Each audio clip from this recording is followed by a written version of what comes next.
Magandang araw mga kababayan. Narito ang pinakabagong update tungkol kay Super Typhoon Leon ngayong October 31, 2024 Thursday. Dahil sa sobrang lakas nito, nakataas na ang signal number 5 sa ilang lugar at bihira itong mangyari. Kung bago lang kayo dito sa channel, huwag kalimutang mag-subscribe para lagi kayong updated sa pinakabagong balita sa lagay ng panahon. Sa kasalukuyan, ang mata ng Super Typhoon Leon ay nasa layong 100 kilometers hilagang silangan ng Itbayat, Batanes. Taglay nito ang matinding lakas ng hangin na umaabot sa 195 kilometers per hour malapit sa gitna, na may bugso ng hangin na umaabot sa 240 kilometers per hour. Kumikilos ito pakanluran hilagang kanluran sa bilis na 20 kilometers per hour papalapit sa silangang bahagi ng Taiwan. Inaasahang magpapatuloy ang bagyo sa direksyong ito at tatama sa silangang bahagi ng Taiwan ngayong hapon. Pagkatapos, tatawid ito sa Taiwan bago tumungo patungong hilagang silangan sa East China Sea. Inaasahang lalabas ito ng Philippine Area of Responsibility, PAR, ngayong gabi o madaling araw ng Friday,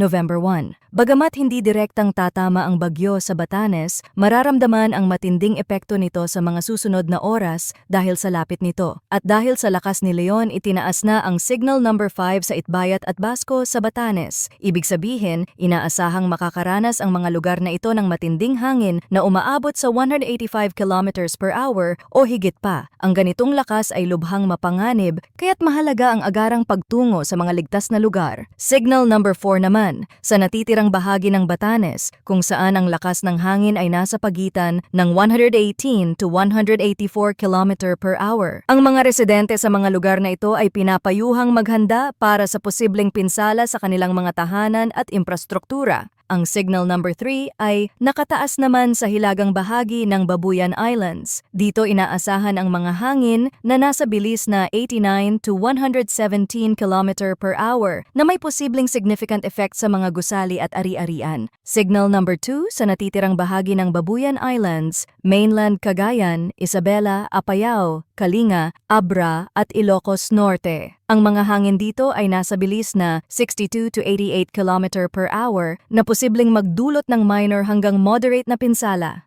Signal number 1 sa Cagayan at Isabela, natitirang bahagi ng Apayao, Abra, Kalinga, Mountain Province, Ifugao, hilagang bahagi ng Benguet, Ilocos Norte, Ilocos Sur.